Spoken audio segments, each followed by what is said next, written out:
And so when I say Chinese, I want you to scream out the nation that's associated with this. For example, if I say Chinese, you're going to say what? China. All right, let's say it with authority. When I say Chinese, you say what? China. All right, that's just a test right there. So here we go. Chinese. China. Russian. Russia. Italian. Italy. German. Germany. Swedish. Sweden. Korean. Korea. Egyptian. Egypt. Nigerian. Nigeria. Black. Exactly. Nothing. Tell him, Pastor. Tell him, Pastor. Black, nothing.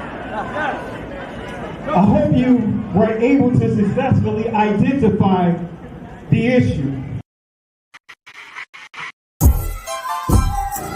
We woke now. What's up? Appreciate you. We woke now. What's up? Appreciate you. That's a very good note to end on, y'all. We woke now. I hope like, oh yeah, we woke now. I hope like, oh yeah.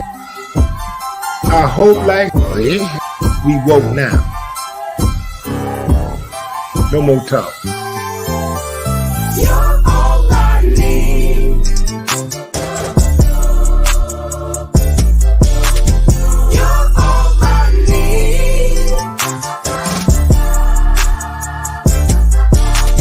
You're all I need.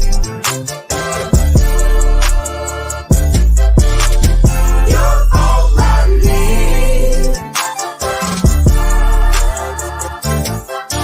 Church. I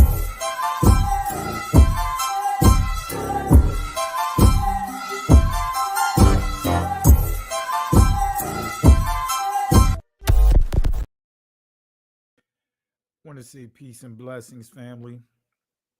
I want to say peace and blessings, family. I'm doing a last minute live. This is unscheduled, but I did a topic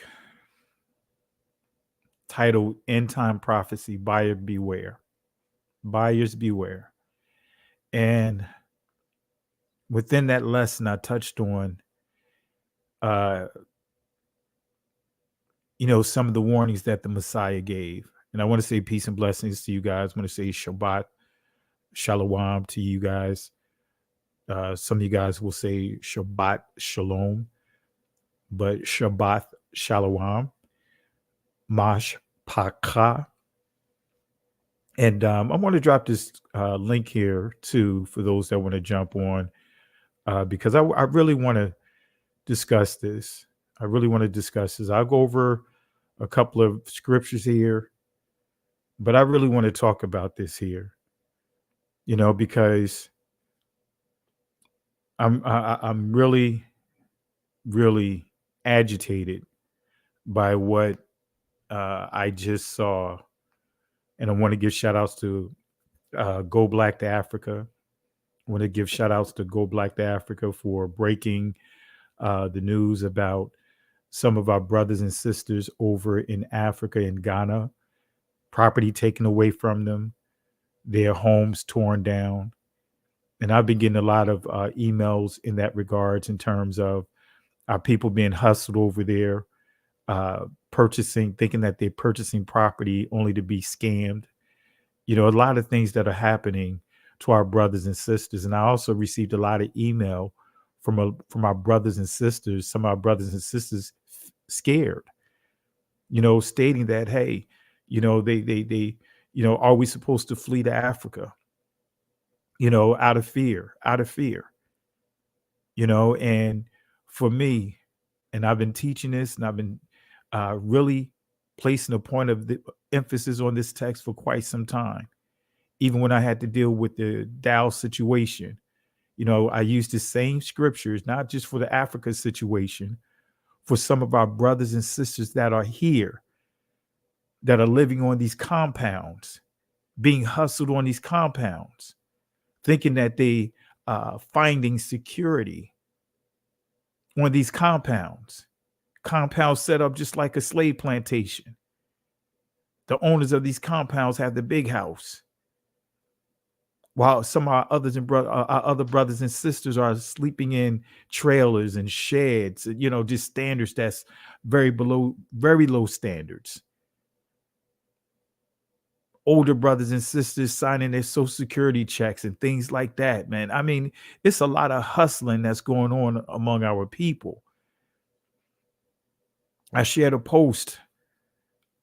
Isham Burgundy and his wife, man, they did a great job, a great video, really laying out, warning. I call it a great video.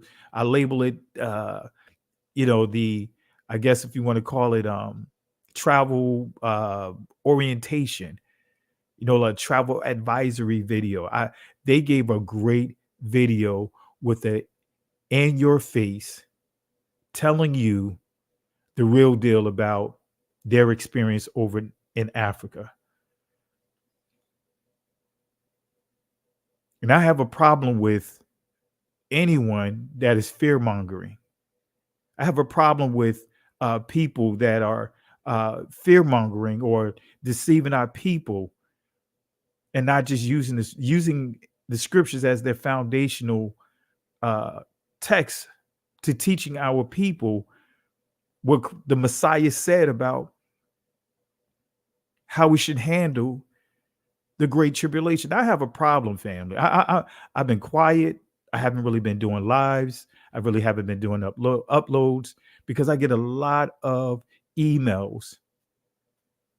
You got brothers and sisters that are spooked, thinking that they have to shut down,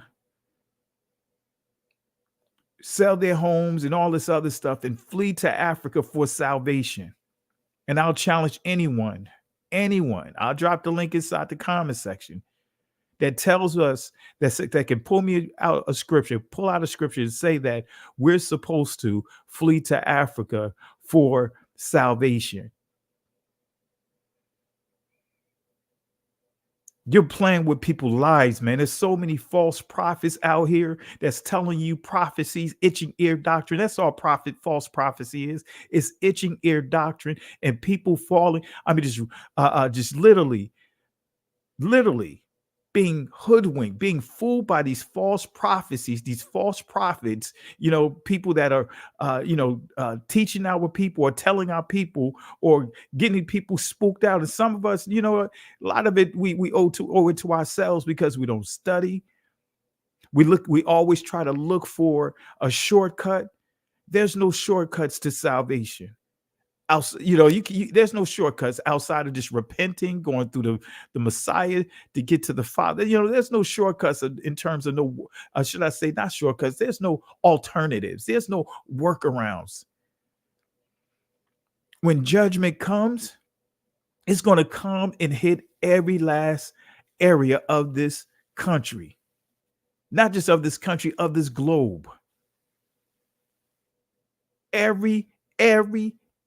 Wherever our people are dispersed, judgment is coming to this entire globe. So what is going to Africa going to do for you? Now, I'm not telling you don't go there if that's something you choose to do to relocate there. But if you're going there because you are scared, if you're going there because someone put it in your head or you heard someone and thinking that, hey, you got to flee,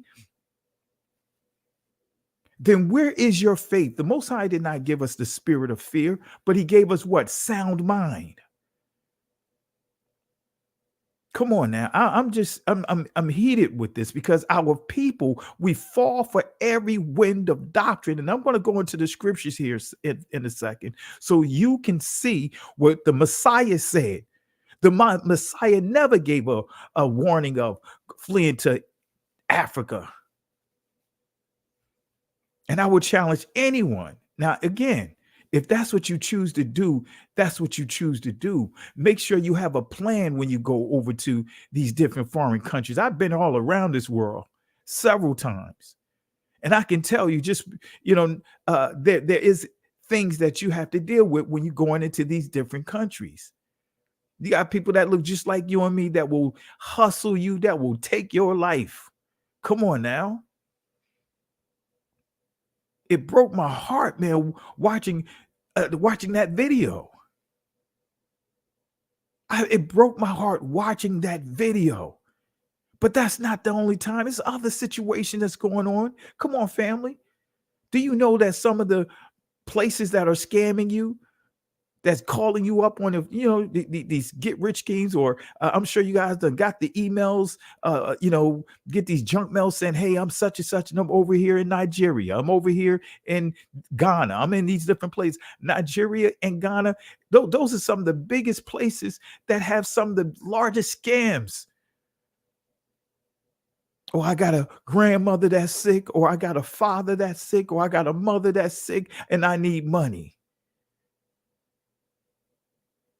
Come on, family. We fall for everything. And I'm not trying to disrespect, because we all supposed to be brothers and sisters, but we're going to go into the scriptures here. And like I said, if anyone want to jump on here, I see my brother Stay on Fire Ministry. I see Apostle. I thought I saw Apostle inside the chat. I think I saw Apostle, but if you guys want to jump on, feel free, because I like to have an open discussion on this. Apostle Curtis, if you want to jump on, feel free to do so. Any one of you guys that want to come on, blessings to Sister Sheila. I want to say thank you for the love and support. I really appreciate it. Appreciate you guys. Appreciate you for all what you do. I'm dropping the link inside this comment section, family. And if you want to jump on, and I'm going to give some scriptures here, but I'm telling you here, anyone that have taught or misled any one of our people to go over there under fear need to repent.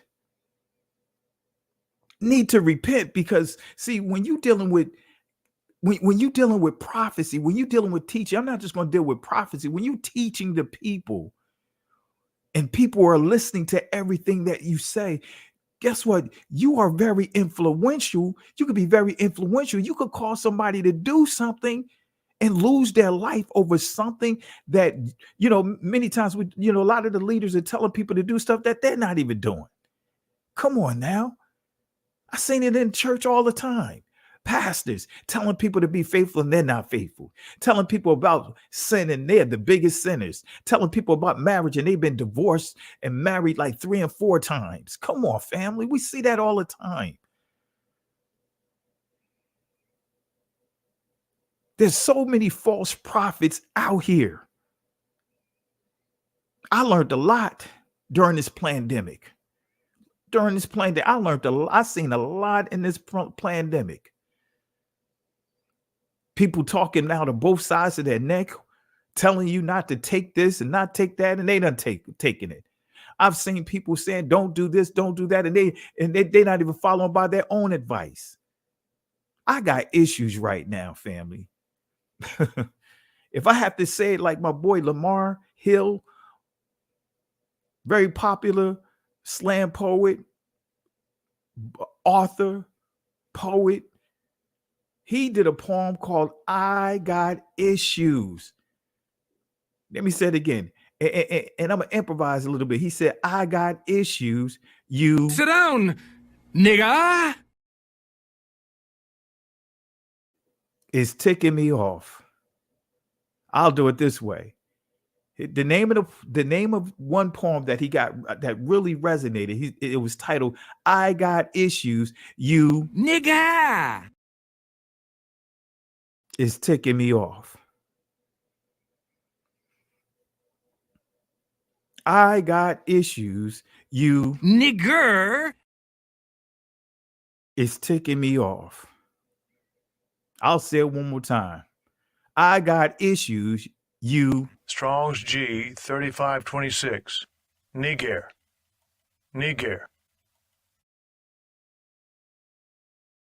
off. Some of you guys may not even like my tone right now, but I don't care. Because I am called to be a watchman. I've always been about protecting the underdog, those that can't help themselves. Come on, family. Come on, family. I dropped the comment section. I dropped the link in the comment section if anyone want to jump on. But let me go into the scriptures here. Matter of fact, I'll cut to the chase and I'll double back on some of the scriptures. I'm going to go ahead and pull up the Bible hub. Let me pull it up here. Let me pull up the Bible hub. We're just gonna go into some scriptures. I'm not even gonna pull up because I don't think I have it in this particular presentation. But let me pull it up here. Let me see here. And we're going to address something here. Family, the biggest hustle, and I learned this from being in church. The biggest hustle, the thing that is you know that grabs people attention is prophecy. End time prophecy. Man, people will go over end time prophecy, itching ears, end time prophecy. That's how Jim Jones got big. That's how, what's his name? David Koresh. And that's how a lot of these cults, they use end time doctrine to spook the people, and people flock to that and giving them all kinds of money, doing all kinds of things out of fear. I remember about 4 or 5 years ago, I can't remember the preacher, the Caucasian preacher down in Florida was teaching that the world was going to end at a certain date. And what ended up happening, you had teenagers committing suicide because they heard that message out of fear. And now this pastor, this false teacher, this leader from Satan now got blood on his hand. And there's a lot of people that call themselves prophets, got a lot of blood on their hands because they're misleading the people. They have people operating in fear.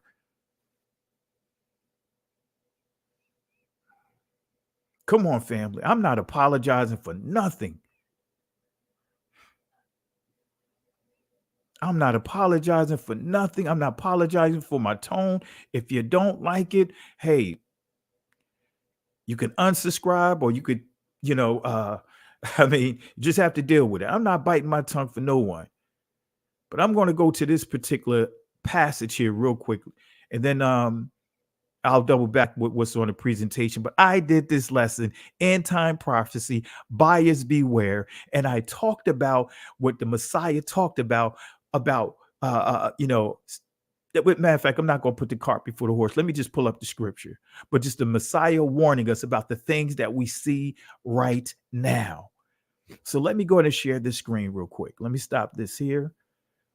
And I appreciate the love and support. I appreciate you guys, watching the presentation. Family, this is why I've been, I have a lot of things on my plate. I had to deal with death in the family, but I also use that as an opportunity just to kind of do some reflection, just to kind of focus, on some things that I need to focus on in terms of really teaching the people through the Most High. But let's talk about this right here. I want y'all to see this right here, right? Because in Matthew's chapter 24, there's two terrible times that Matthew's 24 is highlighting. And we'll cover it once I go to the presentation, right? I was trying to find my other presentation with the fullness of it, but I think I left it at the temple on my hard drive because I don't have my hard drive. So I don't have this full presentation. But I'm going to cut to the chase right here. You have the times of sorrow, which I refer to as the time of Odin. Right? The Greek word for affliction or sorrow is the word Odin, right? Odin. But then you also have what is called the Great Tribulation. These are two areas that the Messiah highlighted. And see, I want you to pay attention to this right here, right? The Messiah warned the disciples when you deal with the great, the times of sorrow, that period is dealing with the disciples. That period is dealing with the falling of Israel, the sacking of Jerusalem, the capital. That's what the first portion or should I say the times of sorrow is dealing with. And I'll break it down. We're going to get into the details of that in a second. But before I get to that, but I just want to highlight this point right here, family. I want to highlight this point right here. Because I'm going to start with verse 15. It says, when ye therefore shall see the abominations of desolation spoken of by Daniel the prophet, stand in the holy place. Right? Because Daniel chapter 9 is dealing with, and that's where you see the Messiah is dealing with the prophecies of the sacking of Jerusalem, sacking of Israel. That's why he's highlighting this here. This is dealing with the time of the disciples. It says, spoken by Daniel the prophet, stand in the holy place. Whoso readeth, let him understand. But notice this portion right here. And see, he's dealing with his disciples. He's talking to his disciples, family. Let me make sure you guys can see this. Can you guys see this? Matter of fact, let me stretch this out so you guys can see this on your screen. Let me stretch this out. Right? Let me stretch this out. So, again, we're going to double back, and I'm going to go into some of the details just to see how our brothers and sisters were shysty and robbing and stealing from one another, starting with the so-called prophets, the so-called anointed ones. Because when you see the word Christ, when he said that there'll be other Christ, they'll say that they're Christ, or they say that they're Mashiach, or they're the Messiah. What they are saying, what the Messiah is saying, is they're going to say that they are anointed. And see, we get caught up with that word anointed. That's the word we should use in today's time, because anointed is the word that you hear tossed around over and over. Hey, I'm anointed.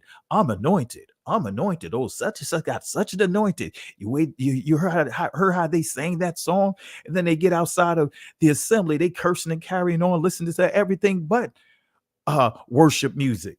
Oh, that pastor sure could preach. He did some hooping and hollering. I don't know what he said, but it felt good. But then that pastor got been married for the eighth time. You know, all kinds of crazy stuff we as a people continue to endorse. Nah, family, no. I got to speak on this. So when you see verse 16, it says, right, because this is dealing with a war that is coming on, an expected war, right? The time of sorrow, right? That was a war. The Romans, right, sacked Israel.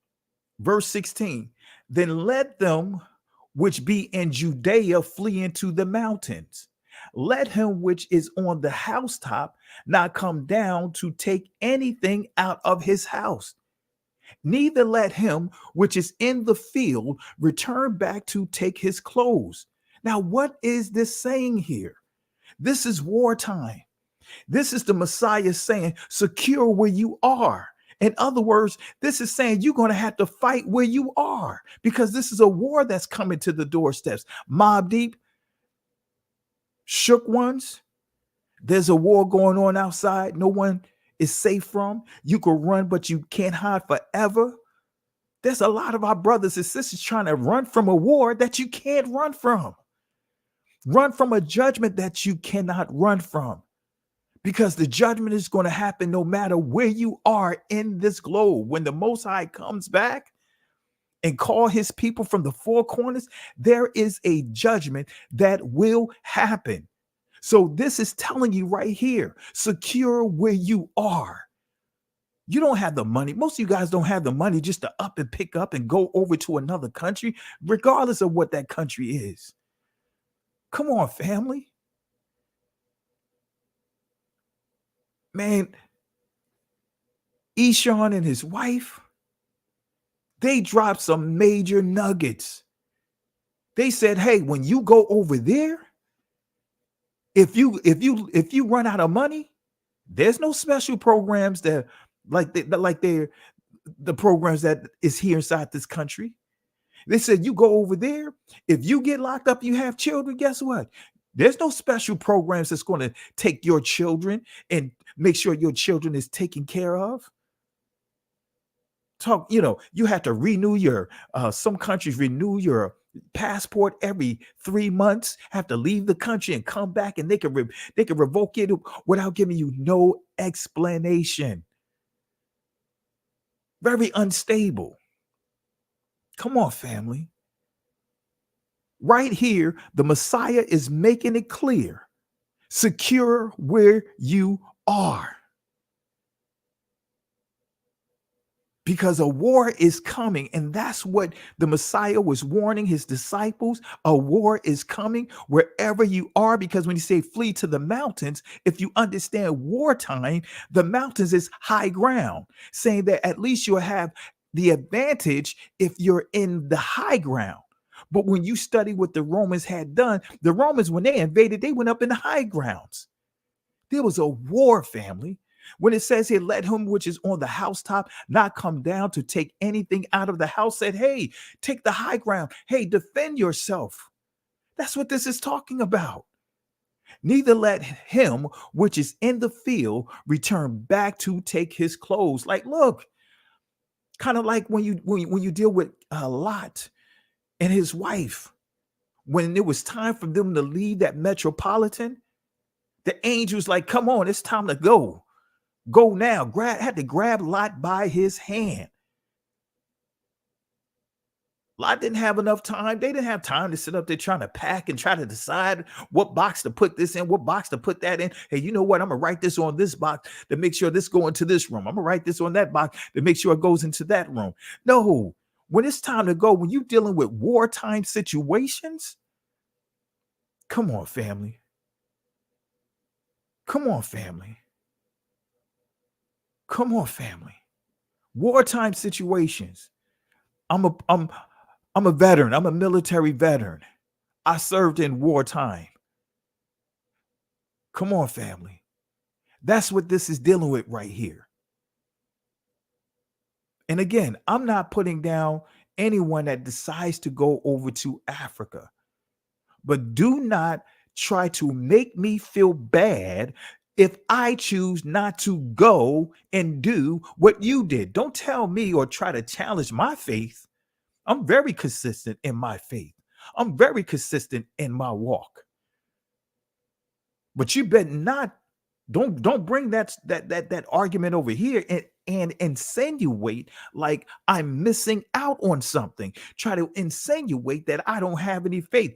Insinuate that I don't try. Don't bring it over here. Now, I dropped the link inside the comment section if anyone wants to jump out on here. And I'm gonna say this to you, and I really, really respect you, Amiriab, and I appreciate that. Get out of the major metropolitan cities. It's not going to matter, because I'm gonna show you something. Just to your point here, whether you in a metropolitan city or whether you in the country, judgment is coming to every area. It doesn't matter. Now let me prove this point. Since being that she pointed out, go get out of the big city. Let me show you something. Let's see what the Messiah said about those that's trying to flee and get out of the big city. Let's go down to verse 26, right? Let's go down to verse 26. Matter of fact, starting at verse 24. For there shall arise false messiahs, false people that said that they are anointed, false anointed people, and false prophets, and shall show great signs and great wonders, and so much that if it were possible, they shall deceive the very elect. Come on, family. If it's possible, even the very elect, that's Israel, those that are very knowledgeable, like the disciples, can get deceived if they're not careful. Verse 25, behold, I have told you before. In other words, this is an ongoing conversation that the Messiah has had with his disciples. This tells you right here. But notice this here, for those that think that is, you're going to get safety by going into the country. Notice what verse 26 says. Wherefore, if they shall say unto you, behold, he is in the desert. In other words, he, salvation, he, the Messiah, he, the anointed, he is in the desert. Oh, wait a minute. That's getting away from Jerusalem. Jerusalem. That's getting away from Judea. That's getting away from Israel. That's going into what? The desert. It says here, go not forth. Behold, ha, the Hebrew letter ha, the fifth letter ha. Behold, ha, pay attention, ha. Reveal, ha. Revelation, ha. Gala, ha. Redemption, ha. Behold, he is in the secret chambers. Believe it not. Come on, family. Come on, family. You got lies all up in those, all up in the country. Come on, family. You got a lot of these so-called compounds all up in the country. Look, family, where I live at, and I sit on a pretty good piece of property. But guess what? This is not hiding me from or keeping me out of harm's way in terms of the judgment that is going to come. Come on, family. Yes, I'm secure in where I am. Come on, family.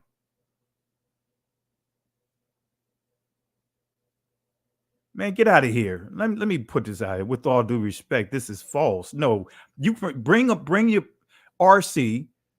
Come on in here, and I will tell me where I'm false. Don't hide in the comment section. Bring it up on here.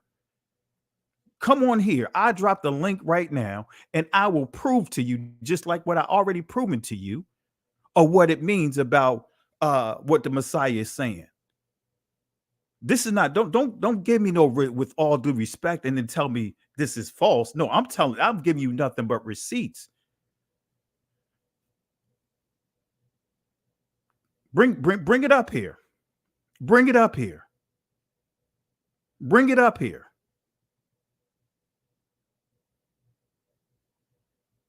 Bring it up here.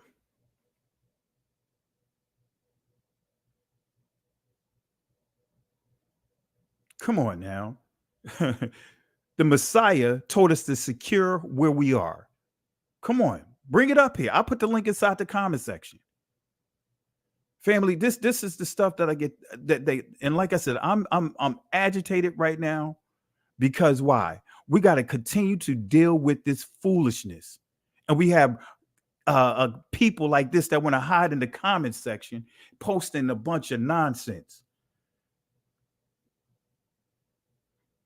Nah, family, no. If someone come to my household, guess what? Bringing the smoke to my household, I'm defending my family. So, family, this is why I wanted to do this live. If I sound irritated, I am. Come on, family. Not everyone can leave. The poor you have with you always. Not everyone had the resources to leave. And I suggest you study the 31st, I believe it's Proverbs 31, when it talks about the, of course, many want to focus on the virtual woman. But when you read Proverbs 31 and you really study that the letters actually written to the king, right? You will see that one of the responsibilities of the king is supposed to protect those that can't protect themselves. Come on now. Protect those who cannot protect themselves.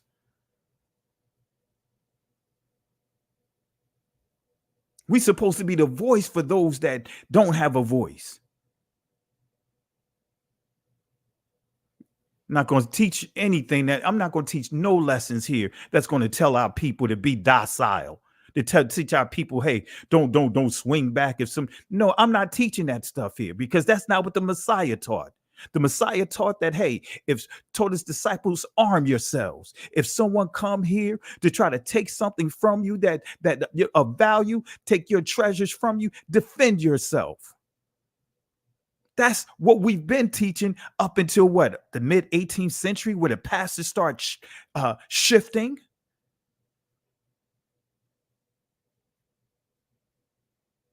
So let me pull up some scriptures here. Let's go into my PowerPoint here. I want to start off here. People piecemealing scripture. That's what we had enough time. Aren't you guys tired of people piecemealing scriptures? Thinking that they have an answer, piecemealing and still teaching a cognitive dissonant type of behavior, a contradictory behavior among our people. I am tired of it.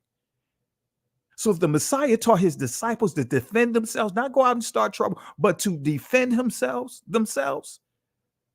you're not going to tell me that the Most High will have a problem with me defending my household.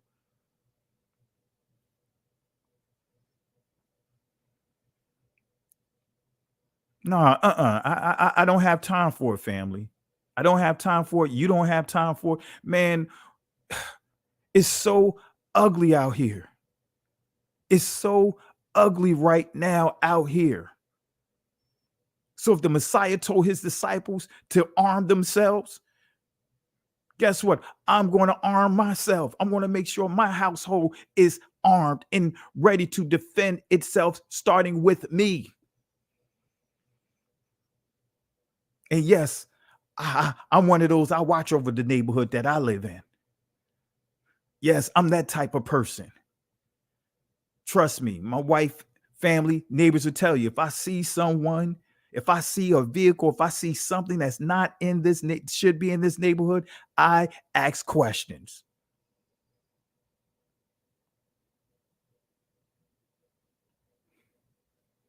Again, I just you had the nerve to say that you've been to war, and then you're gonna post something like that. Oh man, get out of here with me. Lose me with that. Lose me with that. I don't have patience for it right now. I don't have patience. People are literally going into hard times because of false teachings and being spooked to doing things and being manipulated to doing things that they should not be doing. Making decisions out of haste. Let me pull this up here. Let me pull this up here. Let me pull this up here. Family, let me pull it. Let me get to this PowerPoint. Since I said I was going to go here.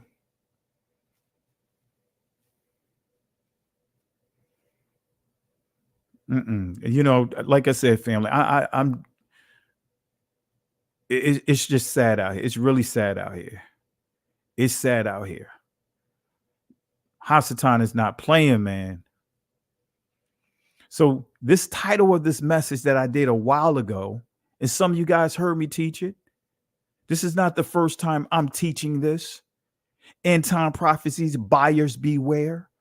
That's the name of this presentation. I did not make up this presentation just now. This is a presentation I did a year ago. And actually, I've been teaching this presentation for years. End time prophecy. Now, I just deleted some of the slides here just to shrink it down. But let me show you what the Messiah, some of the things that the Messiah was dealing with. And we're going to use Josephus as a reference of just some of the things that Israel had to deal with when the Romans took over Jerusalem, when the Romans took over Israel. So let's start with Matthew chapter 24, verse 1 through 8. And again, I will drop the link again inside the comment section. Let's drop the link inside here. Anyone that want to jump on here. There's the link right there. And Yahushua went out. Yahushua, dealing with, some of you guys would say Jesus. Some of you guys would say Yeshua. I'm not getting caught up with all of that. We know who we're referring to here. And Yahushua went out and departed from the temple, and his disciples came to him to show him the buildings of the temple. And Yahushua said unto them, see ye not all these things? Verily I say unto you, there shall not be left here one stone upon another that shall not be thrown down. And as he sat upon the Mount of Olives, the disciples came unto him privately. Let me say that again. His disciples came unto him privately. See, I don't have patience right now. I really don't have any patience, or should I say tolerance right now. I'm not tolerating any foolishness. See, the disciples had a question, right? Because they needed clarity. So what did they do? They went to the Messiah privately. See, we don't know how to go to each other privately. We want to post things and try to embarrass one another publicly. So I had to deal with that a lot from those within this community and those outside of this community. Want to post things in my comment section, want to post things on my Facebook page, want to post things on my videos. I mean, I had to deal with stuff like that on a regular basis from people within the church and outside of the church. So that's why for me, hey, this right here tells you where your spirit is. You should be able to come to me and privately. I don't need you trying to tell me or call yourself calling me out. Whereas though I have an open door. You can reach out to me offline. Come on now. Come on now. So here it is, his disciples. They had some questions. And this is not the first time the disciples had some questions, but they didn't try to embarrass the Messiah publicly. See, that's what a true disciple is. That's the attributes of a true disciple. The Hebrew word is lamad, which means that they're skilled at learning, not just teaching, but skilled at learning. So the disciples came unto him privately. The disciples came at him privately, saying, tell us when shall these things be, and what shall be the sign of thy coming and of the end of the world. So the disciples came to the Messiah asked him privately, what is going to be the sign of the end of the world? What is going to be the sign of the end of the world? And Yahushua answered and said unto them, take heed that no man deceive you. Let me say it again. Take heed that no man deceive you. Let me say it one more time. Take heed that no man deceive you. For many shall come in my name, saying, I am Mashiach, and shall deceive many. And ye shall hear of wars and rumors of wars. See that ye be not troubled. Aren't we dealing with that now? But this is dealing with the times of sorrow. This is dealing with the times of the disciples. For all these things must come to pass, but the end is not yet. For nation shall rise against nation, and kingdom against kingdom, and there shall be famines, pestilence, earthquakes, in diverse places. All these are the beginning of sorrows. Bara'ah Makabai or Makabayah. So the beginning of sorrows. So when is the beginning of sorrows? Right? Before the Messiah really went into even the beginning of sorrows, explaining the prophecies, he started off by telling his disciples, hearken, behold. He said, listen, hearken. Let no man deceive you. In other words, listen with intelligence. The Hebrew word is shemai or shemai. Listen with intelligence. It says to hear intelligently, obedience, consider. It also means discern, give ear, obedient, obey, understand. So did it begin with the destruction of the temple for us, this time of sorrow? And I'm going to show you that it did. Matthew 24, verse 1 and 2. Actually, I already read that, but again, the disciples are really in awe about how beautiful the temple and all the different structures, the other buildings are there.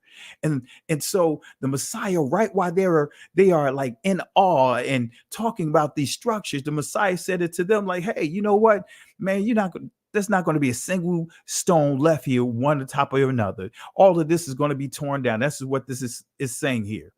And so the disciples like, wait, whoa, wow. Oh, man, we got to talk about this. Man, we got some questions. So we're going to go to him privately. Again, this is private conversation. This is not public. Tell us, when shall these things be? What shall be the sign of thy coming and the end of the world? So they've been asking questions about the end of the world for millenniums. So when we go to Luke 21, verse 5 and 6, this is what it says, right? Lining up with what we just read. And some spake of the temple, how it was adorned with goodly stones and gifts. And he said, as for these things which ye behold, the days will come in which there shall not be left one stone upon another that shall not be thrown down.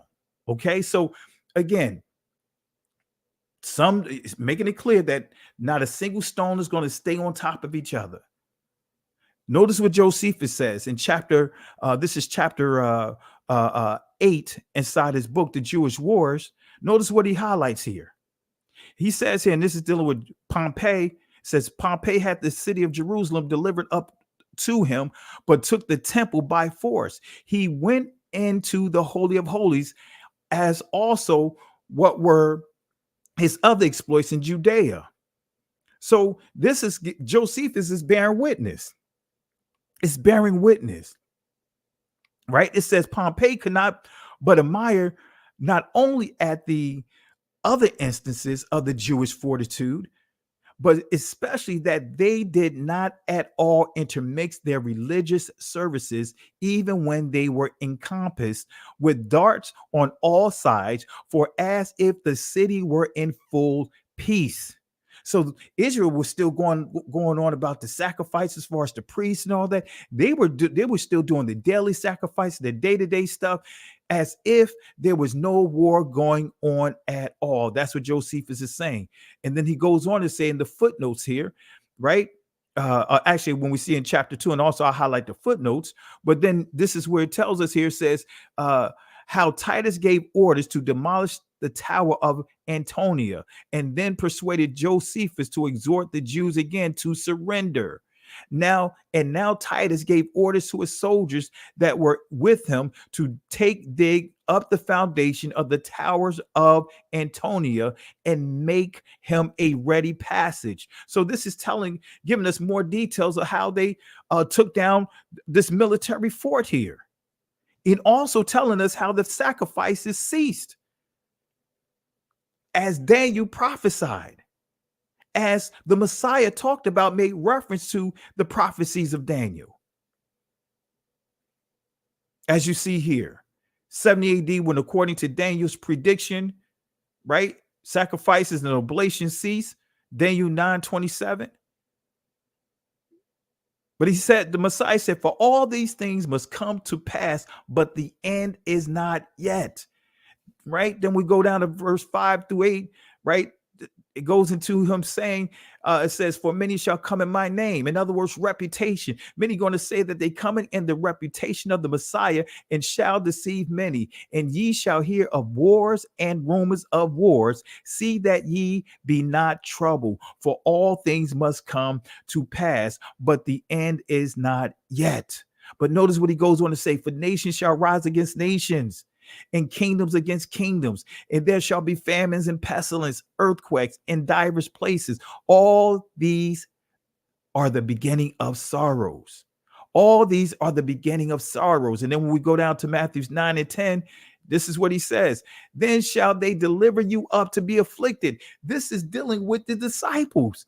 This is dealing with the time of sorrows. It's dealing with the time that of the disciples, the time that when we get down to like the from the between the 60 to 70 AD. This is dealing with within their lifetime, when Rome will enter in and shut down Israel. This is during their time. That's why he said, then shall they deliver you up. He's dealing with the disciples. He's not talking about us.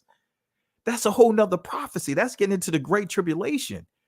The times of sorrows is dealing with the time of Israel at that time. Then shall they deliver you up to be afflicted, and shall kill you to the disciples, and ye shall be hated of all nations for my name's sake. And then shall many be offended, and shall betray one another, and shall hate one another.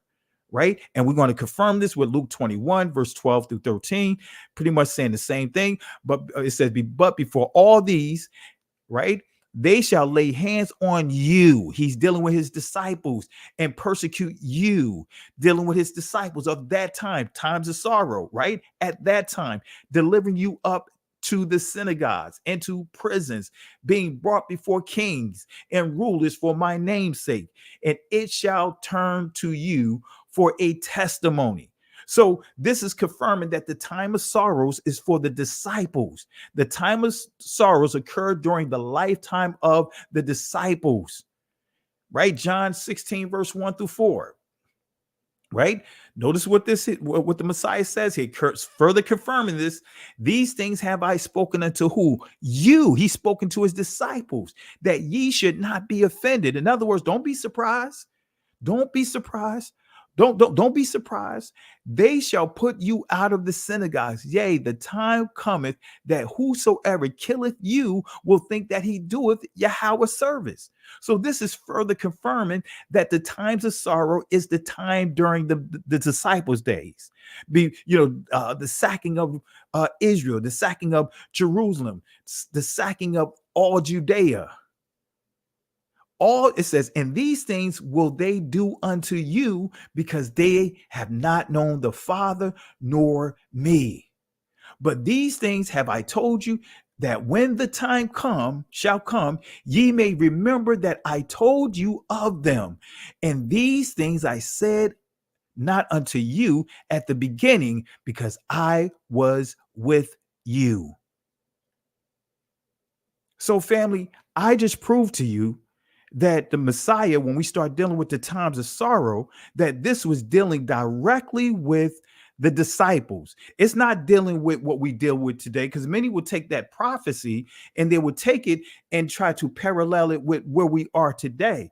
This is dealing with the time of the sacking of Jerusalem. So are there scriptures that give an actual account of the death of the apostles? There's some scriptures, but then you have to get into some of the secondary sources, which I'm not going to go through all of that. But if we go to Matthew 24:10, right? Did I highlight that one? Yeah, when we go to Matthew 24:10, because I took all of that out of this presentation because I wanted to keep it short tonight. But in the full presentation, it has all of that in it. It has all the some of the passages within the scriptures that talks about some of the disciples being killed, but also it when you go into some of the secondary sources, I have some of that in there as well. But I'm not going to go into that because for the sake of time. But when we get to verse 9 and 10, going back here, it says, "Then shall they deliver you up to be afflicted, and shall kill you, and ye shall be hated of all nations for my name's sake." Let me stop right here. Matter of fact, this is what I'm going to do. I'm going to bring those slides back up because I took them all out, but I'm going to bring them back in here. So that way you can see the fullness of it.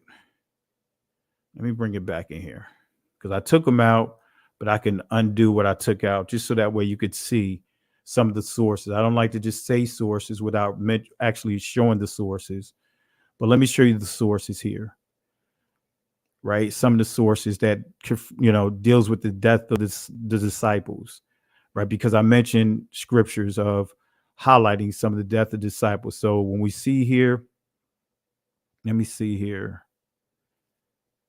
When we go to Acts chapter 12, verse 1 and 3 through 3, it says this: "Now about that time of Herod the king stretched forth his hands to vex certain of the church, and he killed James, the brother of John, with the sword. And because he saw it pleased Judah," right, dealing with the southern kingdom, "he proceeded further to take Peter also. Then were the days of unleavened bread." So this is saying that this is happening during the feast days, during this time right here, right? But then when you go into secondary sources like Eusebius, right, he makes reference as well.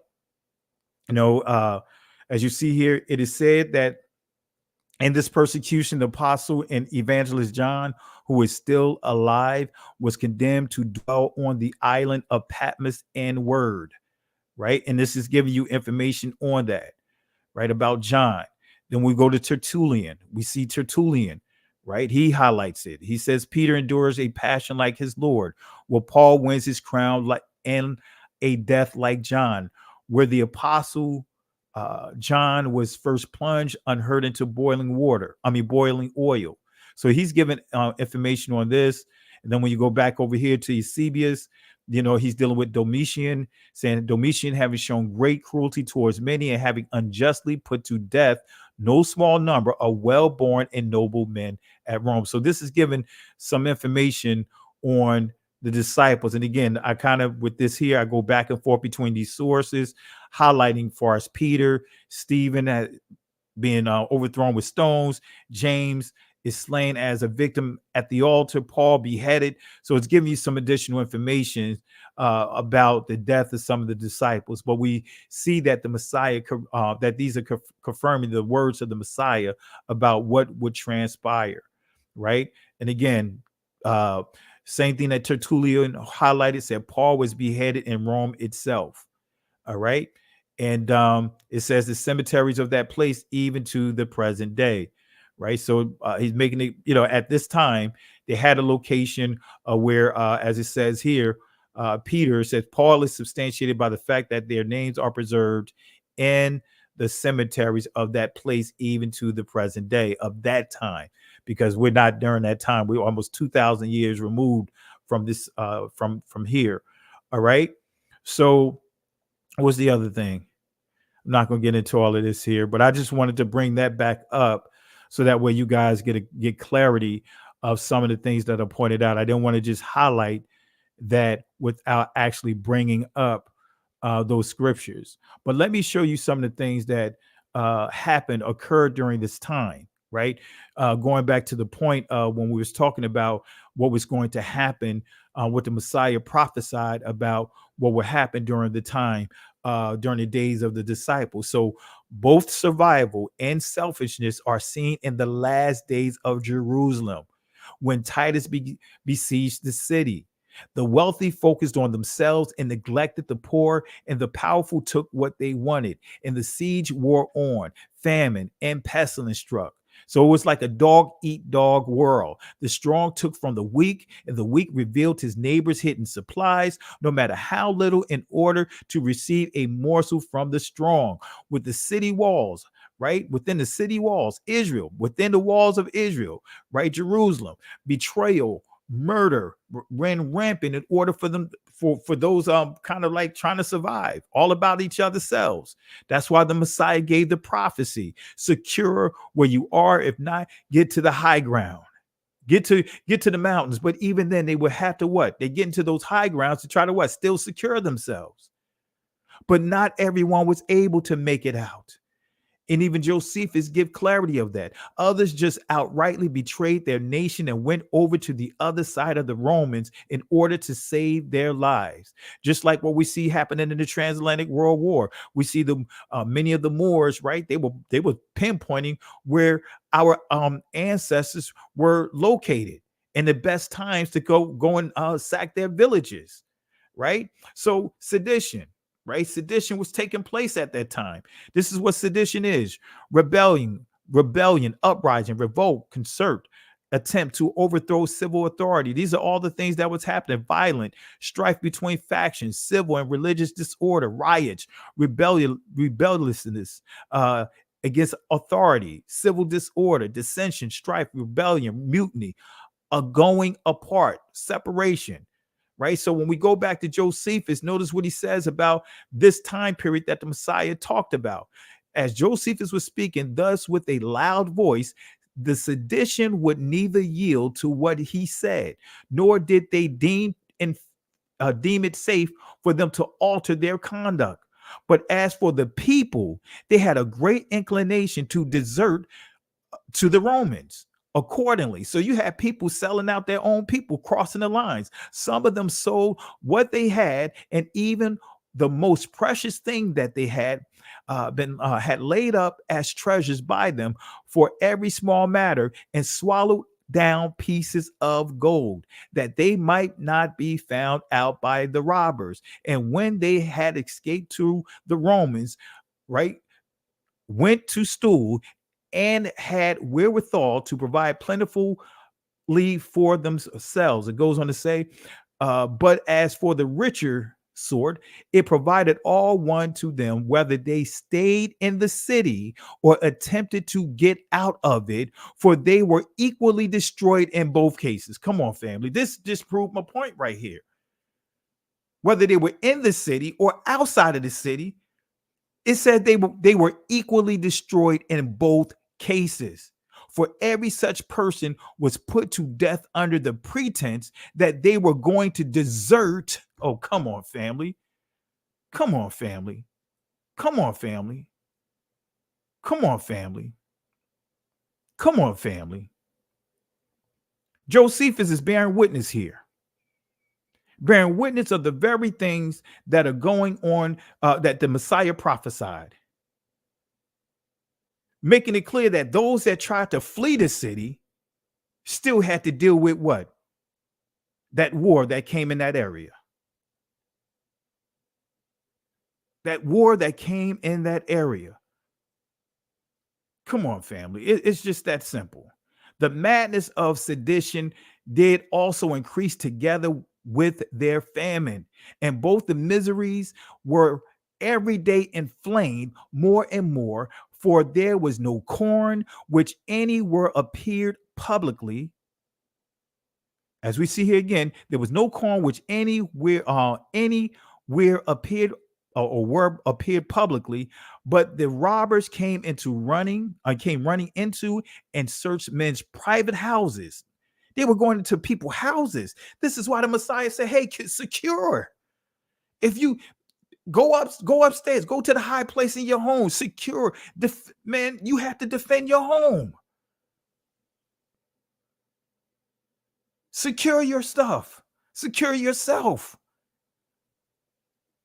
Because he prophesied this was what Josephus is highlighting is what the Messiah prophesied about, warned them about. Robbers come running into and searching men's private houses. And then if they found any, they tormented them because they had denied they had any. In other words, if they came in and they found food there, they tormented them. And if they found none, they tormented them even worse.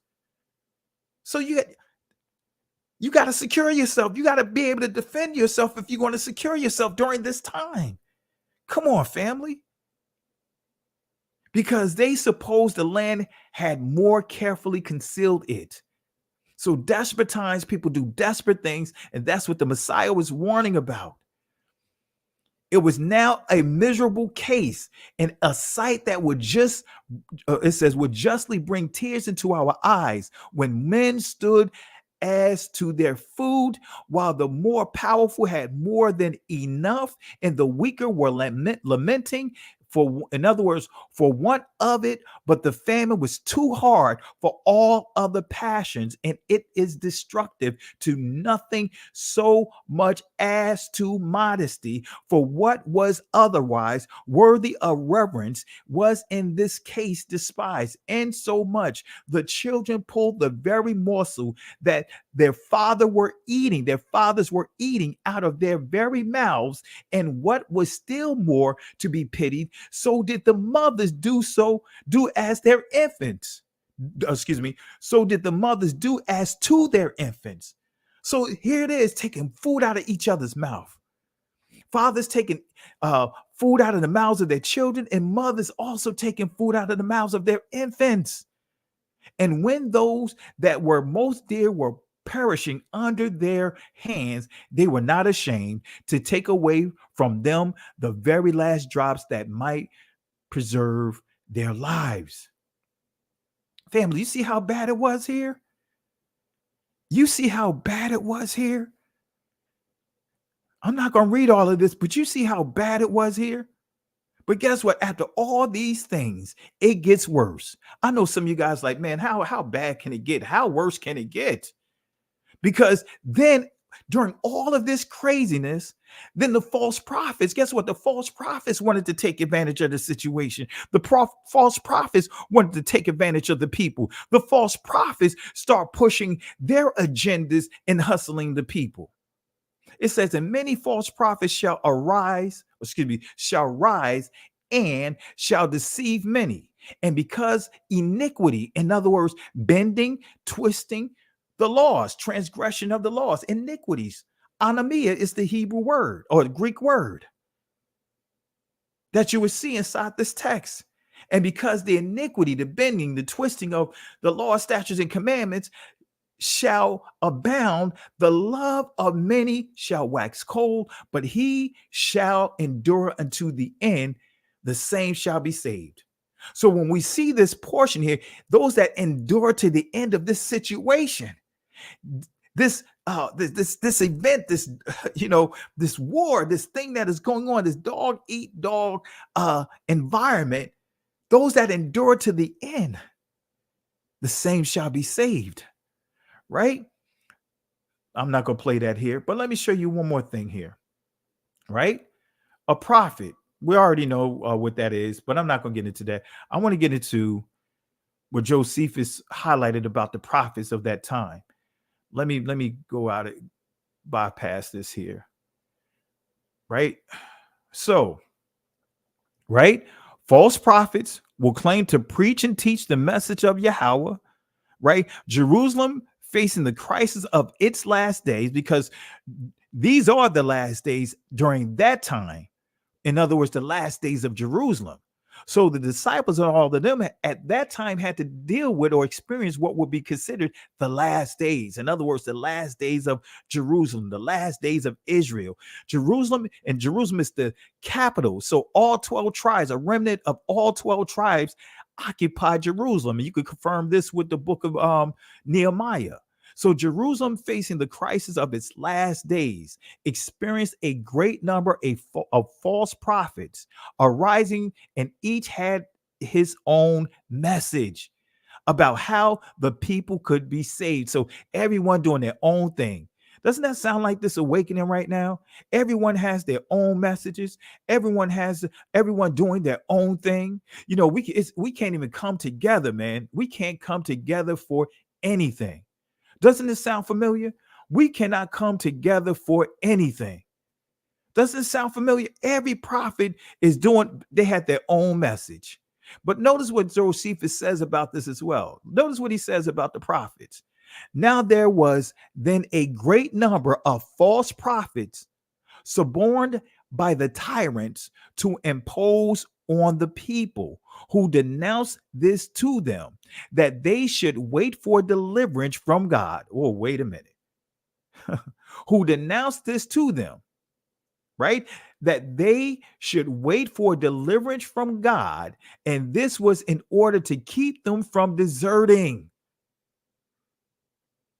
So the prophets didn't want the people to leave. Didn't want the people to start basically fending for themselves. Oh, just wait for the Most High is going to come and deliver you. Just wait for him. This is what Josephus is saying. The prophets are saying, hey, don't leave. Just wait. Just wait for the Most High to deliver you. You know what? Don't worry about defending yourself. The Most High deliver you. See, that's the message that's going on right now, too. And a lot of that shifted during the mid-18th century, when you start dealing with liberation theology. When the pastors from within our community began to do away with teaching liberation theology, began to make an assertive effort to start separating from some of the things that were part of our culture that many of our brothers and sisters were still acknowledging at that time. They didn't want to deal with anything that was going to cause trouble. They just wanted to give a word that make the people feel excited, but not liberated. Feel excited, feel good for the moment, but not feel liberated. Study South Carolina. Study I believe it's Emmanuel. Oh man, I can't think of the church down and that was that many of the people. Denmark. Oh man, what's his name? Denmark. Oh, I can't think of his name. That's where they got Django from. But when you study the history down there, you can see and confirm the assertive effort that many of the pastors decided to take on, remove themselves from any type of liberation of our people, to really teach a message of making them feel good, to make them say, hey, by and by, by and by, by and by, not the liberation portion of the Messiah, when the Messiah had his disciples defending themselves, when the Messiah going into the temple, tipping over tables and beating the money changers who was hustling the people over on the court of the Gentiles, basically doing exactly what Nehemiah chapter 13 was about to do to those money changers. They don't want to talk about those things. They don't want to talk about that. We could go all through the scriptures that there was wars to bring about peace.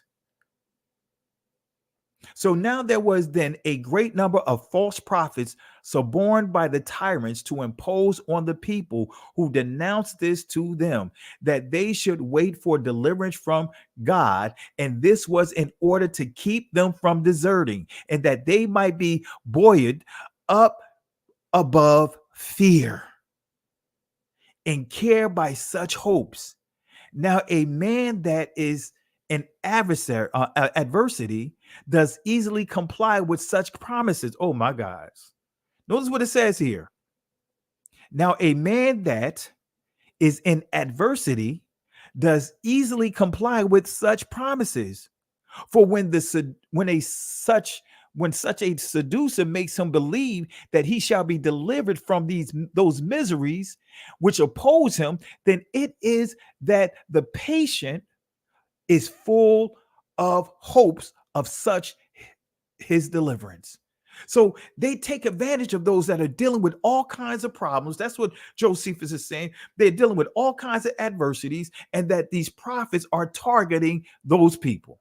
The prophets are targeting those that are filled with all kinds of adversities, to have them docile, to say, hey, you know what? Just hold tight. Just hold tight. Just hold tight. For when such a seducer makes him believe that he shall be delivered from those miseries which oppress him, then it is that the patient is full of hope of such his deliverance.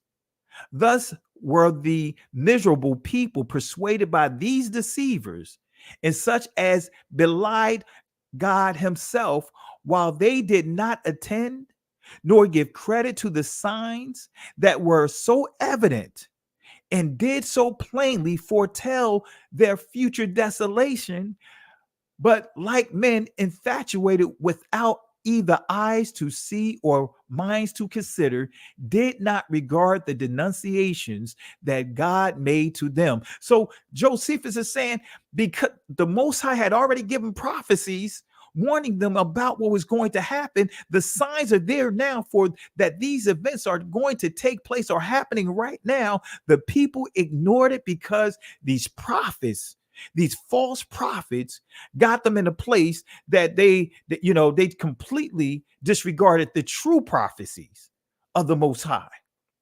It says, thus there was a star resembling a sword, which stood over the city, in a comet that continued a whole year. Thus also before the Jews' rebellion, and before those commotions which preceded the war, which the people were come in great crowds to the feast of unleavened bread. So a false prophet, again, is one who develops his own way, his own truth and life for people to follow rather than follow Yahushua, Hamashiach, Jesus the Christ, as the way, the truth, and the life. So Israel has always had its false prophets, false teachers who presented what they wanted to people, what they wished the people to hear, instead of what exactly the Most High has said. And so there's several reasons why a person is deceived. Number one, false teachers are both within and without an assembly, and they shall increase as the last days of the world approach. A person is frantic, right? A person's frantic hope for deliverance cause him to search for a savior and to grasp at almost anyone who appears on the scene. The humanistic desire to better and strengthen oneself and to oppose and control one's destiny causes a person to look to leaders who offer hope of a better world. So, family, these are the things that they had to deal with. These are the things that they had to deal with. And family, this is what we see happening today. This is what our brothers and sisters are dealing with all around this world. We're still getting confirmation, right? What Go Black to Africa shared. And I thank the Most High for him being the boots on the ground over there, giving us sound information. He's not cutting any corners. He's not cutting any corners. He's not cutting any corners. He's giving the truth. He gave warning about Ghana. He gave warnings about other places, but I remember he warned about Ghana. Now, he also warned, called out behaviors of many of our brothers and sisters that went over to Africa, not delivered. They still brought a mindset of being undelivered, a wicked mindset over there. Many of our brothers and sisters were going over there, trying to run women, doing all kinds of crazy stuff. So again, family, this is what's been prophesied. Dog eat dog world. And Josephus highlights this here. I'm not going to go into all of this here. This is what we just highlighted. This is what we just highlighted. This is what we just highlighted. Lawlessness, sin, and wickedness. This is what we deal with right now. So, family, it is what it is, family. It is what it is. Again, I am not knocking anyone for going over to Africa. I'm not knocking it. And I want to make this clear. I love our brothers and sisters that's over in Africa. That's scattered abroad. I love my brothers and sisters. But family, desperate times, people do desperate things. Desperate times, people do desperate things. I encourage you guys to Go Black to Africa and listen to that video. Start listening. If you haven't subscribed to his channel, go to his channel and listen to some of the things that he's bringing out. He makes it clear, don't come over to Africa if you still haven't worked out your personal struggles over here, because all you're going to do is bring those struggles over there. Don't come to Africa like you're going to, like you coming to save Africa.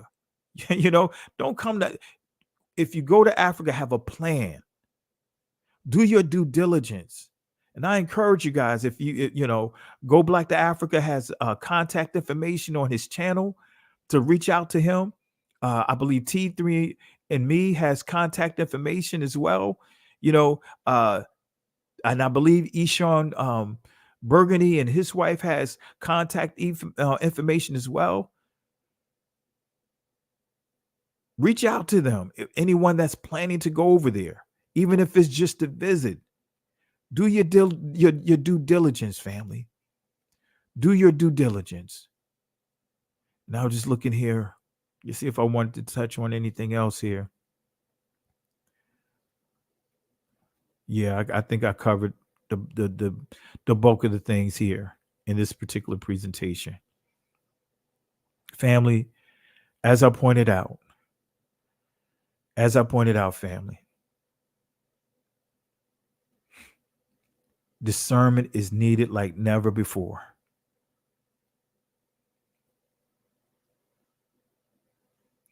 Let me, for those that don't know, Go Black to Africa's channel, I'll post it. The matter of fact, I'm going to actually post the link to what he shared. I'm going to post the link, or if moderators, if you have the link and you want to post it, you can do that as well.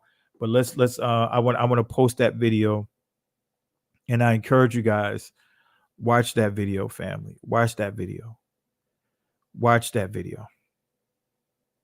Let me see if I can pull it up. It's that bad, family.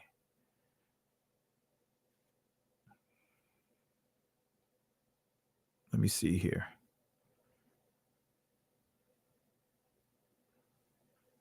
Let me copy this over into the comments section.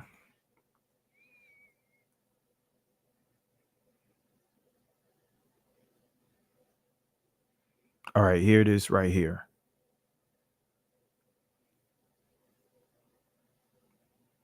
Right, that's the video right there from Go Black to Africa's channel. And thanks, Sister Carol. I'm not sure if you're available, if you want to jump on, sis. You know, I dropped the link again for you if you want to jump on, if you're able to speak. Let me see if I could find the Eshawn Burgundy, find his post. You know, because he and his wife gave some great information. And like I said, again, you know, I'm not telling you not to go to Africa. Excuse me, I had to clear my throat. I'm not making any decisions for you. As for me and my house, you know, we're gonna move when the Most High tell us to move. When the Messiah come back and when the Messiah tell us to move, when he come back, you know, we'll make our moves. But we do plan on making visits over there. So don't get me wrong, I am going to visit over there. But again, you know, everything that we do, when I say we, my wife and I and our family, everything's going to be done strategically. All right.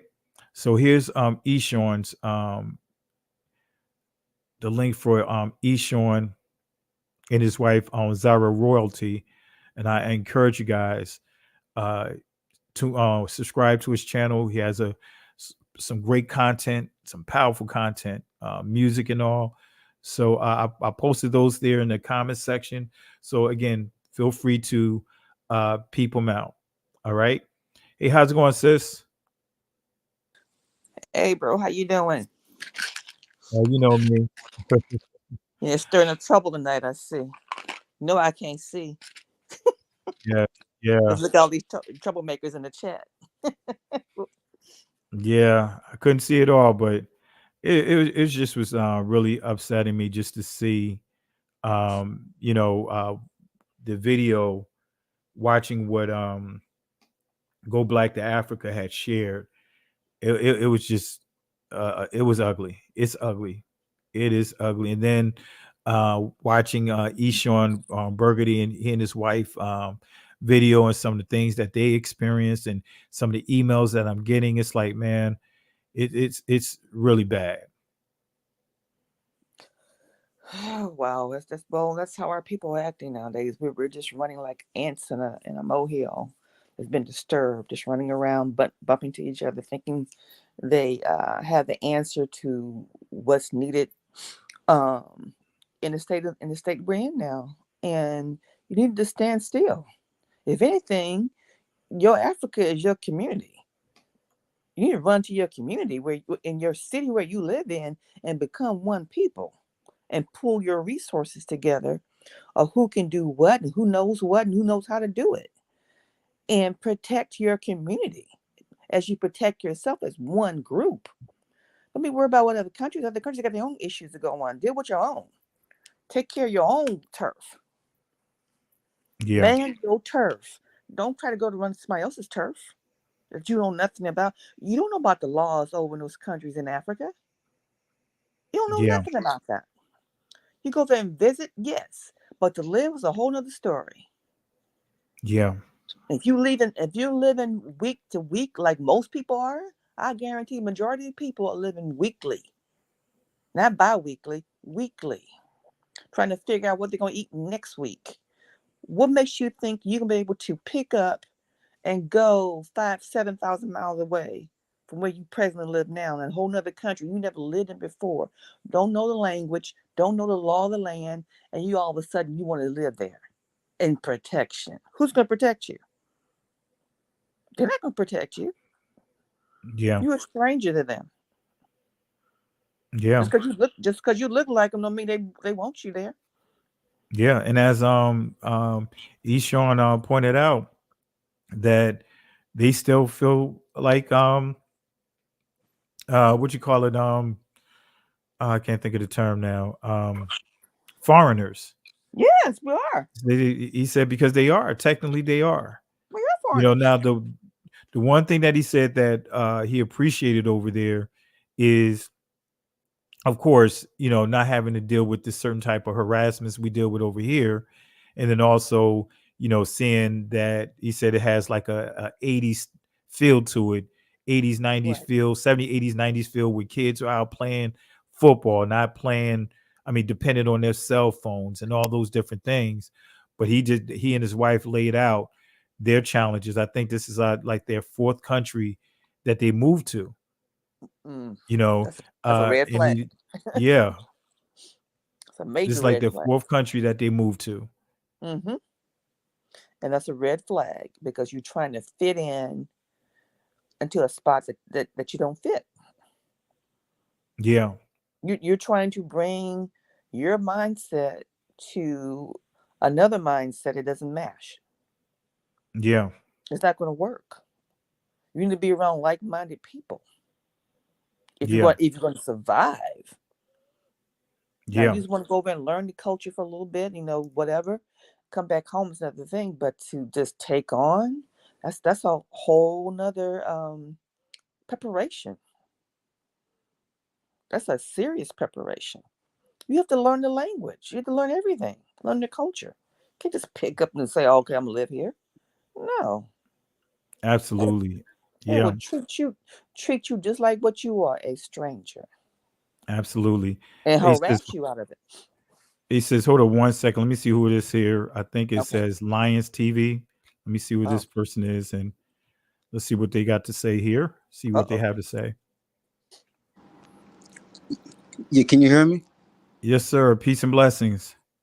Yes, sir. Peace and blessings as well. No, I just wanted to touch on it because, wow, hey, I love our brothers and sisters out in Africa. I'm always like the mind blown that people always overlook the fact that, yeah, I mean, they sold us into slavery, and it's not something that their kings has ever come back and try to say, hey, how could we like to make amends? And I was even more mind blown that the when 2019 it was approaching, the Ghana was one of the first the nations to bring out the ad of the year of return after 400 years. I found that to be like a slap in the face, as if they knew the Bible prophecy that we was going to go into slavery for 400 years, and now they're prepping, hey, come back and bring your money, to bring your resources, just so when things go bad, to send us back into slavery. And I've always like, especially with that video, that you seen that video, you know, and how they treated us, but the you seen countless like of videos of Chinese people just attacking them. They're taking their land. They're doing all kind of like the wrong to them in their country, yet nothing happens. But we go over there and they're they're bulldozing like our household. Like in my normal life, I do business with lots of Africans, and I'm not gonna lie to you. Some would not do business uh, with certain parts of us. And so it's always that notion where, yeah, we're cool, but I know when things hit the fan that they will sell me out, just like their forefathers sold ours out to make some money. Like as soon as the Europeans came, so like I'm always like the mind blown that people are always so quick to head back to the west side of Africa, uh, like especially like the west side of Africa, after like the how much they profited off the off the trade of slavery. I mean, just because right after the slavery, that trade was done, the Europeans they'll turn back and attack them as that judgment was meant to be. I mean, that doesn't mean that they did not have their part. Does that make sense? No, I definitely understand what you're saying. And I just want to share a passage here, just to let the people know. I meant to share this scripture, but I completely understand what you're saying. Give me 1 second. Let me just touch on something real quick. Family, on your screen, this is Matthew chapter 24. Again, this is going down to uh, verse 30, right? Actually, we can go down to verse 29. Immediately after the tribulation of those days. Notice what it says, immediately after the tribulation of those days. Now, this is the future prophet. Now we're in this time now. This is the time that we're living in, right? Immediately after the tribulation of those days, not the days of their days with the times of sorrow. It says, shall the sun be darkened, and the moon shall not give her light, and the stars shall fall from heaven, and the powers of heavens shall be shaken. But notice what it says here. And then shall appear the sign of the Son of Man in heaven.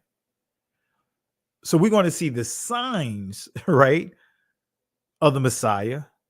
But then it says, and then shall all the tribes of the earth mourn, and they shall see the Son of Man coming in the clouds of heaven with power and great glory. Right. So you see you guys catching the process of this, the sequence of this. It says immediately after immediately after the tribulation. But then when we go down to verse 30, and then shall appear the sign of the Son of Man in heaven. So we'll see the signs of his return. Right. But guess what? There's still going to be a mourning, as you see it. And there then shall all the tribes of the earth mourn. And they shall see the Son of Man coming in the clouds of heaven with power and great glory. Verse 31, and he shall send his angels with a great sound of a trumpet, and shall gather together his elect. This is dealing with Israel, family, from the four winds, from one end of heaven to the other. So this is letting you know that he is going to do the gathering. He's going to, again, send his angels with a great sound of the trumpet. Send his angels, send his messengers with this great sound of the trumpet, and they shall gather together his elect from the four winds. And again, the elect is Israel. So we have the process right in front of us. So I just want to highlight that real quick, just in case I didn't mention that, but I just want to highlight that real quick. All right. Lions TV, any other thing you wanted to share? Anyone you want to throw inside the garbage can, but I really appreciate the words that you highlighted here about some of the things that is happening, especially with Ghana. I know and I believe Go Black to Africa did bring that up as well about the year of return and how our brothers and sisters are being met with these type of obstacles over there, literally land being taken away from them, buildings being torn down, their property, far as their items, their personal items and all, being, the locals are going through their stuff, taking their stuff, almost like when we see someone get evicted here, and people just start rummaging through their stuff. Those are the same things that we're seeing here. All right. So anything you want to share before we wrap up? Yeah. So I really wanted to jump into the case where, like I totally don't think it's a bad idea to just pack up and go into a country, right, with no resources, right? But that just goes to show every time that the rich that goes there, they're all over the news.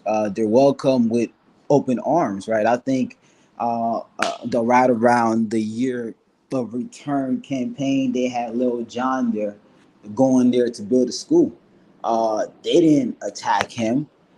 They didn't take his stuff away from him. He had Oprah to go there to build a school. It, it just goes to show you that, hey, like especially in some parts, and I can't like they'll speak about the whole country, right? It's all foolish of me, and I can't even like they'll speak about like a village.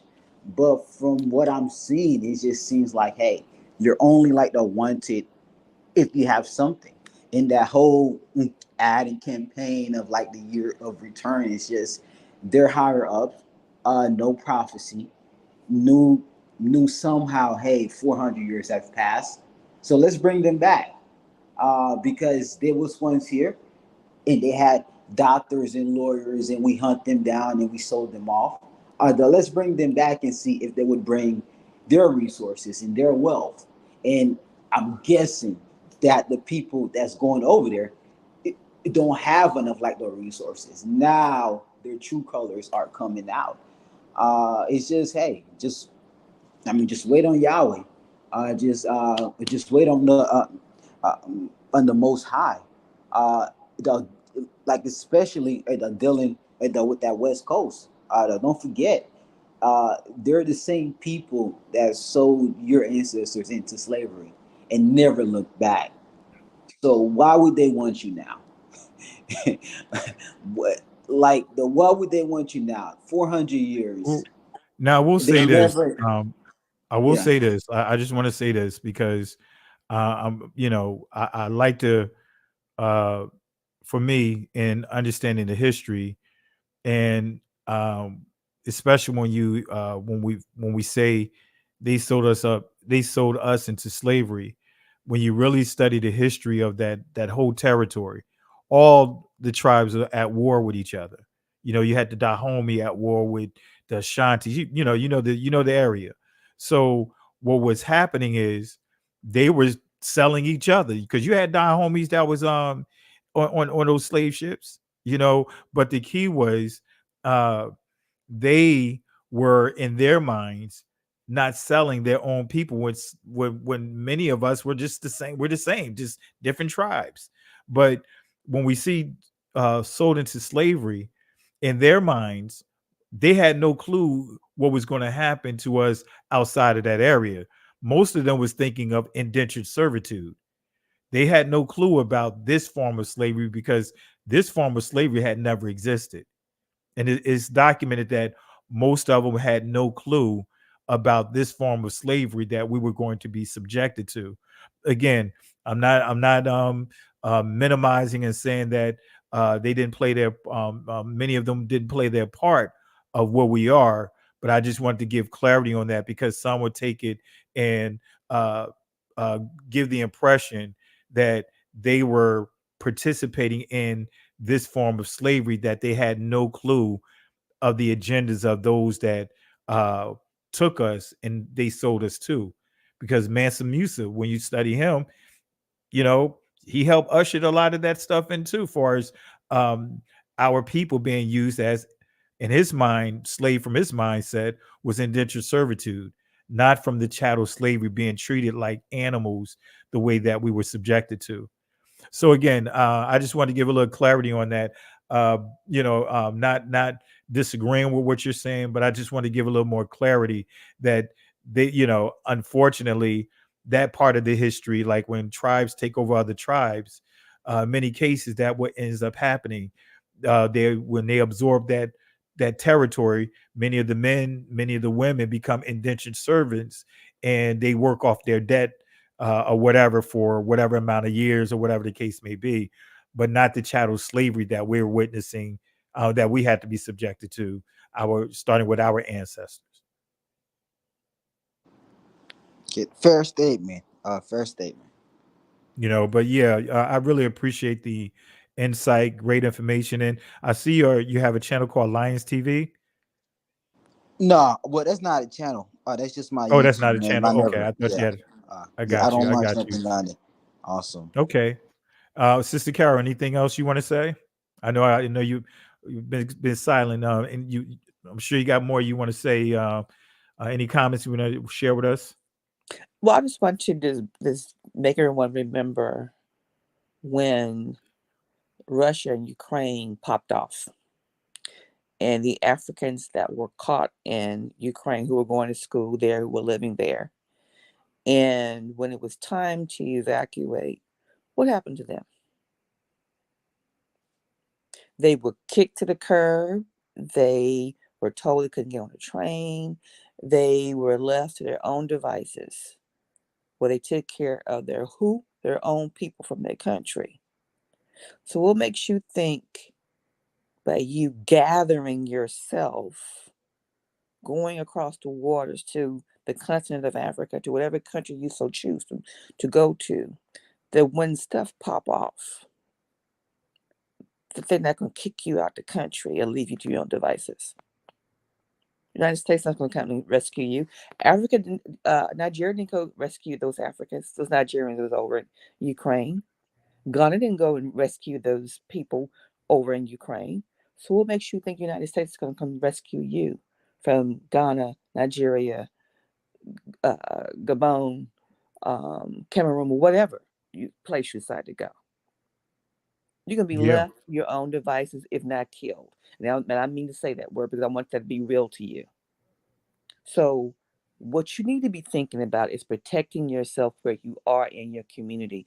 Go to your community. Why do you think we got all these MLK streets all over the United States? That's your community. Go help them. Protect them. Protect that turf. Because nobody else is going to protect them. We need to start thinking like-mindedness and taking care of each other. And when the Most High comes to gather us, like it's stated in the book, and Jason, I think it's Conley in the chat, hit it right on the head. Why you can't believe the report? If he told us he's going to do this, why all of a sudden now you decide you want to do your own thing? Isn't that what the problem was in the very beginning with us? When Moses was trying to take care of us, what did we start doing? We started making our own agendas. But you know what, sis? That's part of the prophecy. Of course.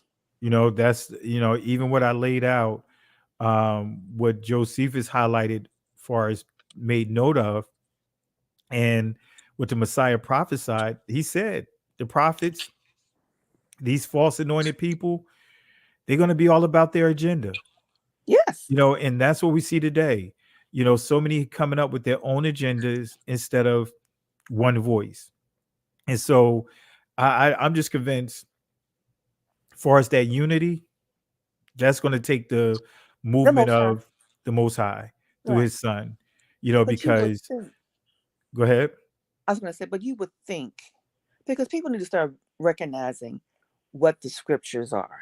They're not just some storytelling book. It's a manual of life, of how to work this world out that we're living in, to know the rights and wrongs of what to do. It's a plan. It's a strategic plan book to help us walk this thing out. And we're using it as a thing we pick up during the week to have Bible study, instead of actually using it as a tool that was created for us to use it for, to help us out this thing, to prevent us from falling into the pitfalls of what happened in the past. If you know what's about to happen, what did they not do? Don't do that.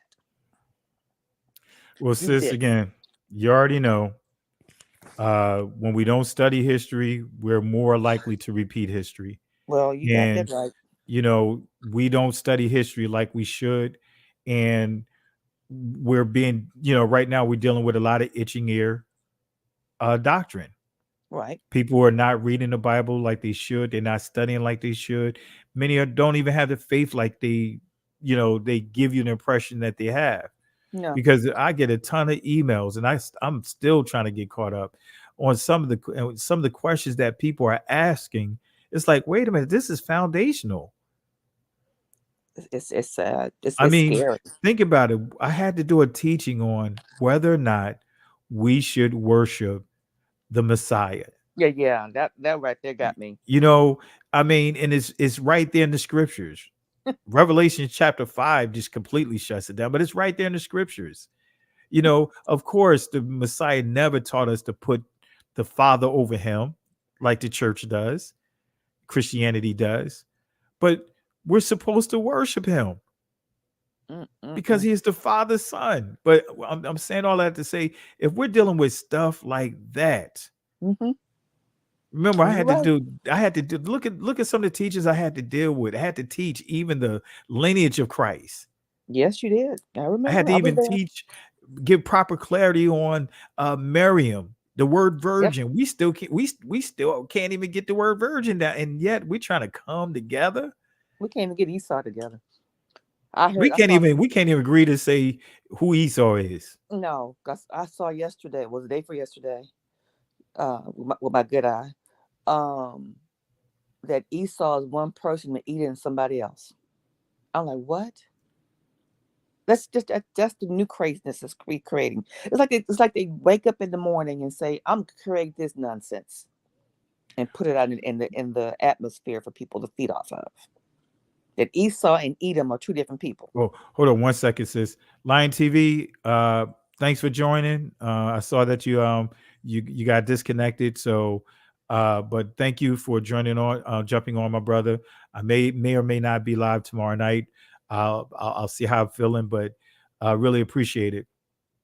But go ahead, sis. I'm sorry. But it's just the madness of what is going on in the mind of our people now. It's madness. I don't know if it's attention seeking, or they're just going through a crisis of wanting to put falseness out. Well, I don't know what reason they will get out of that, but it's ridiculous. Well, it goes back to the scriptures. When you have these false prophets, I mean, what Josephus shared, what I read about Josephus is profound, because it tells you these guys want the people to be dependent on them. They want the accolades. They want the reputation. Because when we see name, because remember, the Messiah said they're going to come in his name. In other words, they're going to try to come under his reputation, his glory. So that's what they want. So, you know, when we see all this crazy stuff that's circulating like we see today, and like you pointed out, people just waking up with all kinds of ideas, it's because, again, not studying the word. The word is not in them.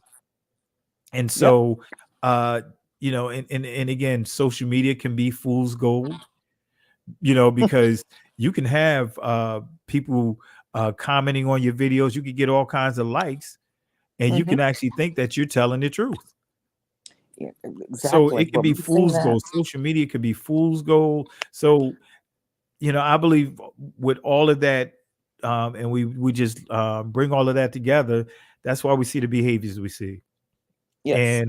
And, you know, people want to be liked. You know, people want to have subscribers. People want to have channels. People want all these different things. They are more than willing to compromise the truth for the sake of that. Yeah, so, right. So like I said, when we read the prophecies of the Messiah, and then going through the historical accounts by Josephus, it's like, wow, there it is right there. He literally says that the prophets purposely were telling people, don't do anything. You're right. Disregard the signs. In spite of all the signs, don't prepare, don't do anything, because the Most High take care of us. Doesn't that sound like some of our people? You know, some of our people stopped working. You know, when 2019 came around, a lot of our people stopped working. Many believed that the Atlantic Ocean was going to open up and they were just going to walk through. But these are some of the things that many of our brothers and sisters were embracing and not really understanding what the scripture says. Exactly. And this is why we have a lot of the issues that we see. Absolutely. We see the same problems the same problems that the church has, the same problems we have in this awakening, right? Because in the church, guess what? Most don't read their Bible. They listen to what the pastors say. And if we want to take an assessment of the average person in the church about their knowledge base of the scriptures, the statistics prove that they're on a second grade level. Mm-hmm. In this awakening, I don't it's the think it's same second way. grade. It's not even It's the second grade. same way. It's kindergarten because We just, they you only know, open it on some that of day. us know how to recite scripture, but far as our understanding is just on the same thing, because most of us, on even in this awakening, are depending on someone else, but not Exactly. doing their proper due diligence, their studies, and also having the discernment to say, you know what, I want to say this, but you know what, now may not be the good time to say it, Right. because I have, Exactly. you know, if I have babes in front of me, you know, I have to be careful what I say to them, because I can say something and they may not take it in the way that I intended for it to be taken. Correct.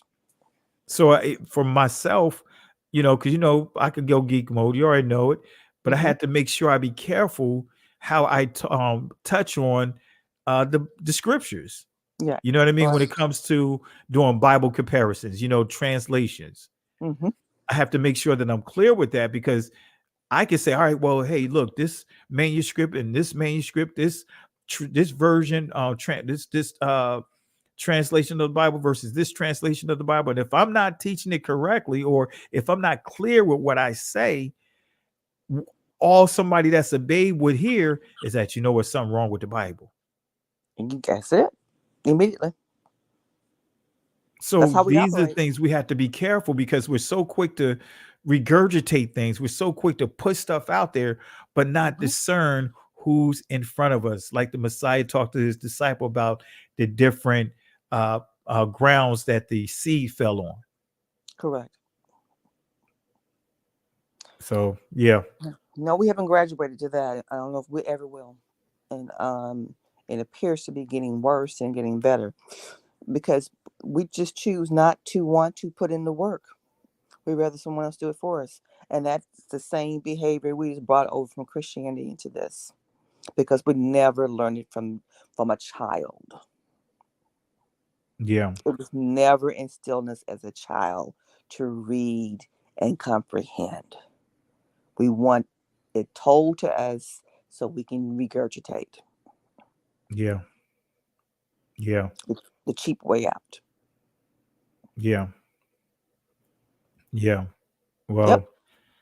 that's why I want to do this lesson tonight. I know it's a last minute lesson. And for those that don't know, I did this lesson over a year ago. Actually, I did this lesson more than that. But when I heard what's his name, Go Black to Africa, when I saw that video, this immediately made me think about this right here. And that's this is the name of the lesson: End Time Prophecy, Buyers Beware. And I did this lesson. If you remember when I was dealing with that whole situation with Dow and all of that, Mm-hmm. I dealt with this stuff. You did. You absolutely did. The same subject matter. Same subject matter. Mm-hmm. Same subject matter. So, family, I'll say it again as we get ready to wrap up. Don't get caught up in the you know, that fear stuff. Don't get caught up when people saying, hey, provoking fear of you to respond a certain way or do certain things, because especially when you deal with end time prophecy and we start dealing with a lot of these false prophets that have occultic behaviors or have this whole occultic thing going on, what they're trying to do is trigger a response. And that response is to get you scared. That response is to get you nervous. That response is to get you to seeking more so-called answers from them. And before you know it, you're addicted to it. Mm-hmm. You're addicted to it. You know, I got stacks of books I could pull out about end time prophecy, you know, but because I was geek mode with that stuff. But I had to put that stuff aside, because if the people can't understand Genesis, they're not going to understand Revelation. No. If the people can't understand Genesis, they're not going to understand Zechariah. They're not going to understand the book of Daniel. They're not going to understand none of those things. So the Most High told me to put aside that end time prophecy, put aside those things, and really talk about the beginning. Because if you don't understand the beginning, you're not going to understand the ending, so to speak. So that's why I want to give clarity, even with this right here. I've been teaching this stuff for years on top of years, even before I, started doing Facebook. So I got a whole series I have on the Book of Revelation, on Daniel, on Zechariah, on Matthew's 19. Matthew's 24. Not 20. Yeah, 24. Got whole lessons I did on this, but the Most High stopped me in my tracks and said, "Get back to the basics." Yep. So yeah. But any garbage can awards do we need to give out tonight, sis? This subject matter, just going back to Africa foolishness,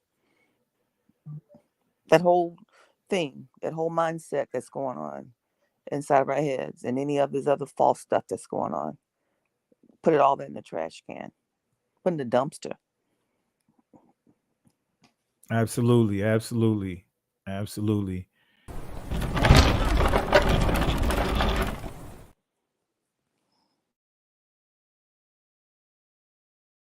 And family, and what we're saying is, and we're not knocking those that want to go to Africa. That's not what we're going at with this. But if you're looking at Africa to be a form of salvation, if you think that's going to keep you from having to deal with the judgments, you're wrong. You're not escaping judgment. Nope. Whatever's going to happen to the United States here, because I think that's some of the things that's spooking people, is the United States and the Russia thing. They've been doing this stuff for quite some time, since the 60s, the early 60s, the 50s. Before we were born. Exactly. They've been doing this stuff. This is not new. No. So they've been doing this stuff. So this, if you study the history, this is nothing new that's going on. So, but again, there's countries that's lined up with United States, lined up with Russia. When stuff hit the fan, it doesn't matter what part of this world you're going to be at. It's going to affect you no matter where you are. That's right. But the key is, if that's what you're led to do, go to Africa or go to wherever, do it because that's what you choose to do. And the Most High is leading you there, but not from a perspective that you're going there to escape judgment, because you can't. You're not going to escape judgment. So with that being said, that's all you have, sis? You good? Yeah, I'm good. All right. Well, family, I'm totally in agreement with Sister Carol, and I'm going to say this, and I'm not trying to throw all the people in Ghana in a particular category. No, I'm going to talk about some of the people that are there, because according to that Go Black to Africa video, there were some that was expressing concerns about what happened to our brothers and sisters that came from here over there.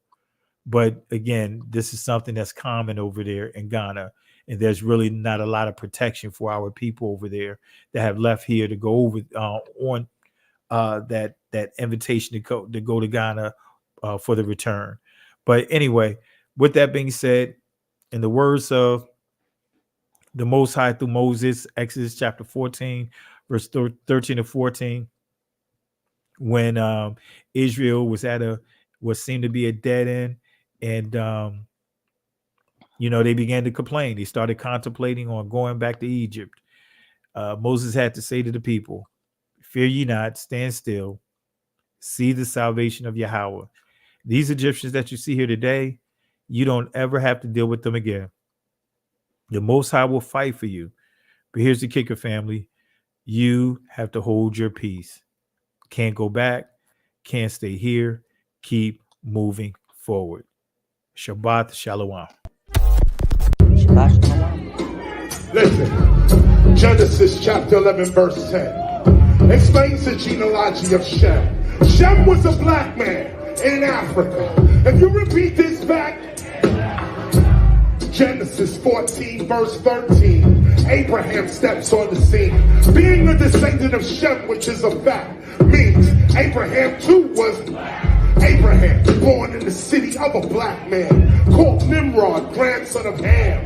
Ham had 4 sons. One was named Canaan. Here, let me do some explaining. Abraham, Isaac was Jacob had 12 sons, for real, and these were the children of Israel. According to Genesis chapter 10, these were the children of Israel.